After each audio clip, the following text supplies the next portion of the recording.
Good Morning SAV, le podcast qui fait du bien à mon SAV.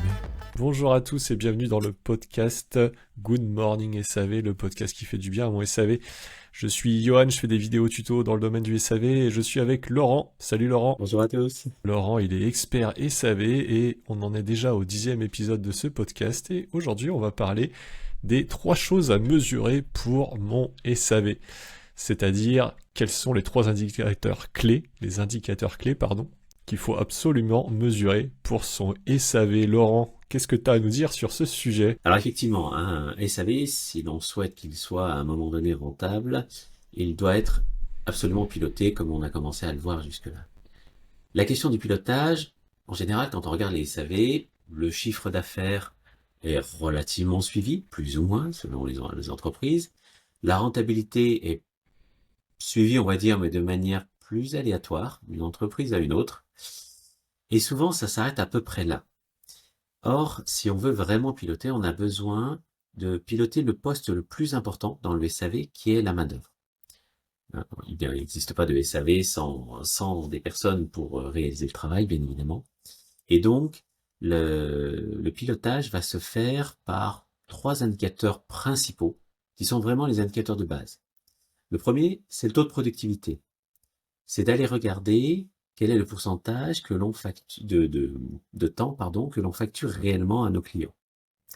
Pour ce faire, on va regarder le temps réellement facturé divisé par le temps total travaillé.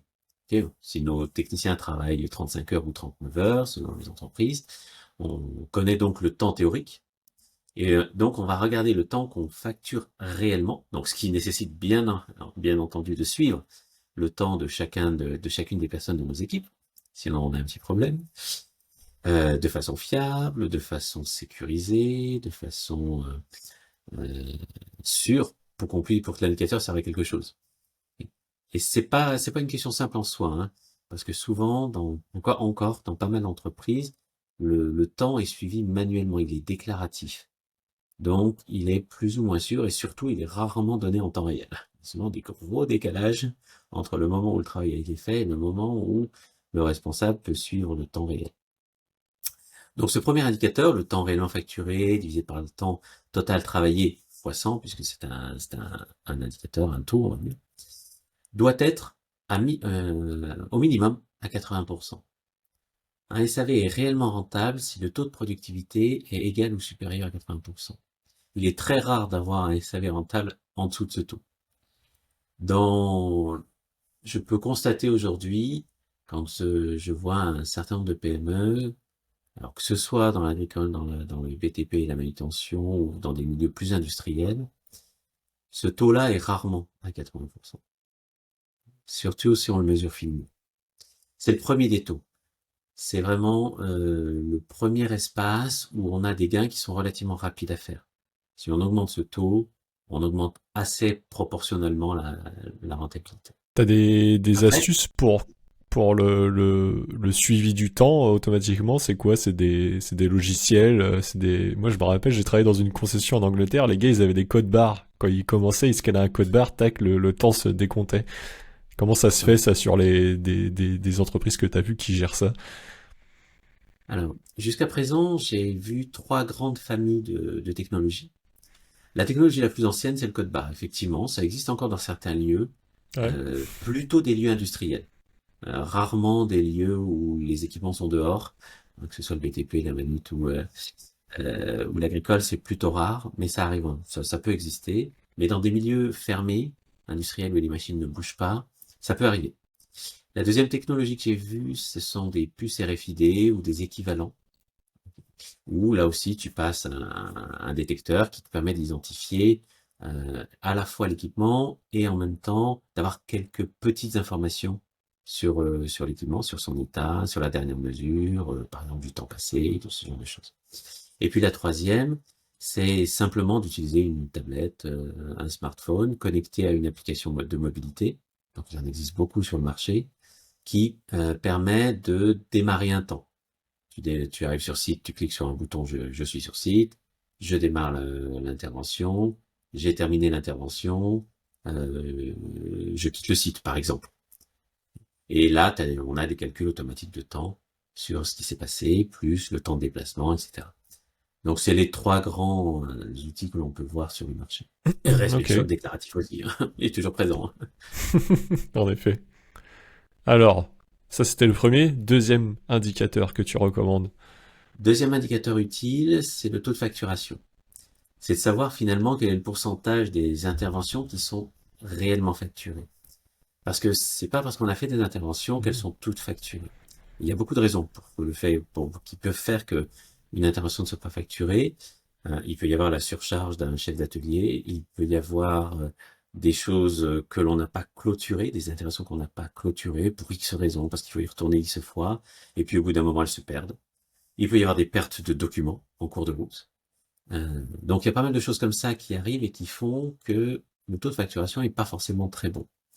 Donc pour le suivre, c'est assez simple, il suffit de regarder le nombre d'interventions que l'on fait, divisé par qu'on a réellement facturé, pardon, divisé par le nombre d'interventions qu'on l'on réalise, fois 100, hein, c'est toujours un indicateur, et ça nous permet de voir à minima si on n'en a pas laissé passer quelques-unes.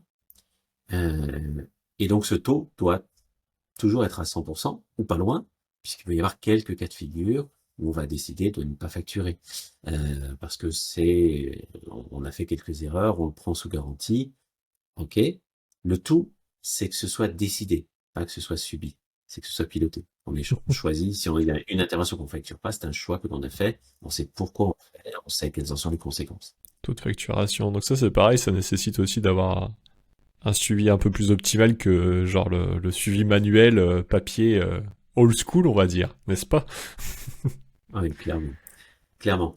Aujourd'hui, il existe quand même suffisamment de CRM orientés SAV, que ce soit pour des grandes structures ou des petites entreprises. Il y a toute une palette d'outils.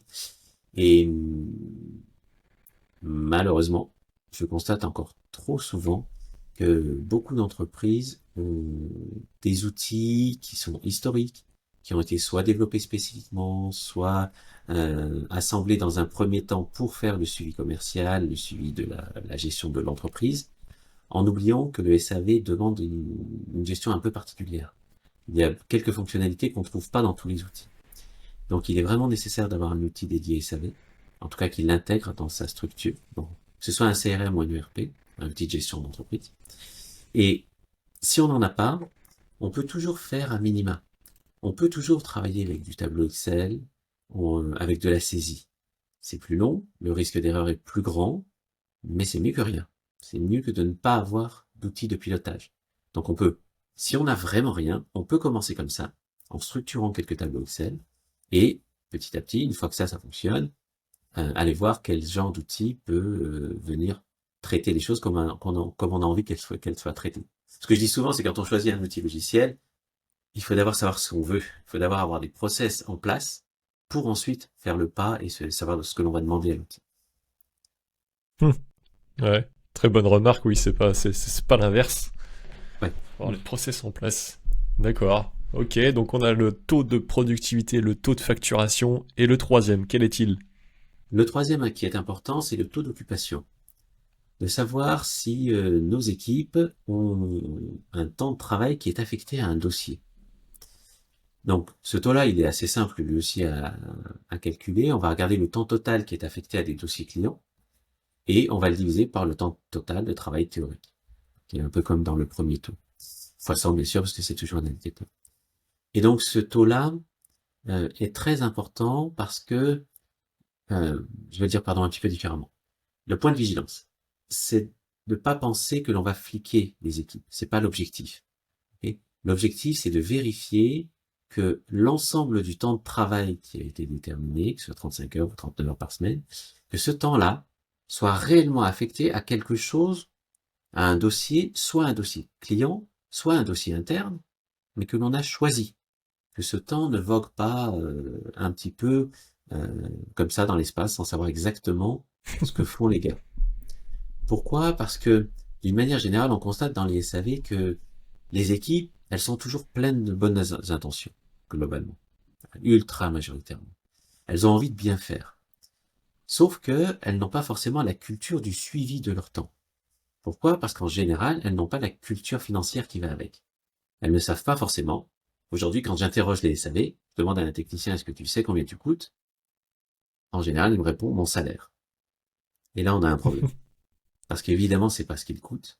Et si les équipes n'ont pas la compréhension de ce que coûte réellement une heure, comment peut-on imaginer qu'elles prennent les bonnes décisions quand elles doivent décider si elles passent un peu plus de temps sur une intervention, si elles passent un peu plus de temps au téléphone, s'ils décident de prendre un peu de temps pour ranger l'atelier? Bon, ça c'est pas le plus fréquent, mais ça arrive quand même.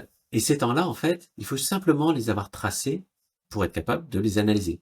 De se dire, OK, effectivement, j'ai peut-être 70% de mon temps qui est bien affecté à des dossiers, j'ai peut-être 20% de mon temps qui est dédié à l'entretien du véhicule, au nettoyage de l'atelier, au rangement, etc., ce genre de choses.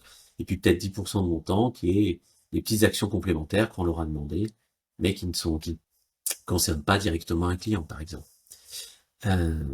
Cette proportion-là de taux d'occupation, évidemment, on va chercher à ce qu'elle tende vers 100%, ce qui sera quasiment jamais le cas, puisqu'il y a toujours un certain nombre d'actions à faire qui ne sont pas directement liées à un client. Mais ça doit tendre vers 100%. Donc, si on a un taux de productivité, un taux de facturation et un taux d'occupation qui sont pilotés, on commence à rentrer dans une logique de pilotage de la rentabilité.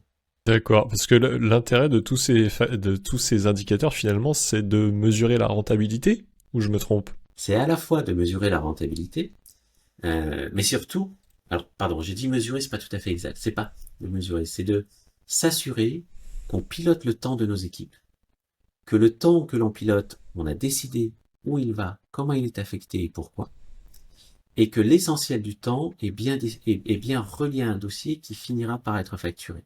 Donc indirectement, on va piloter la rentabilité de l'activité. Mais ça permet au moins de voir que si un de ces indicateurs bouge, à la hausse ou à la baisse, on sache qu'il est temps d'aller creuser, d'aller regarder ce qu'il y a derrière pour savoir ce qui se passe.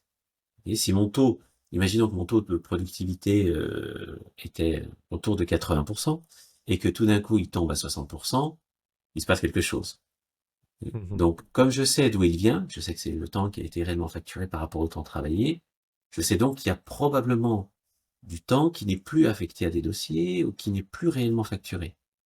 Et en creusant, je vais retrouver à quel endroit, et ensuite je vais aller chercher les pourquoi, non pas pour réprimander les équipes, mais simplement pour comprendre quelles sont les causes réelles qui font qu'il y a des dérives. Le pire pour un SAV, c'est de naviguer à vue.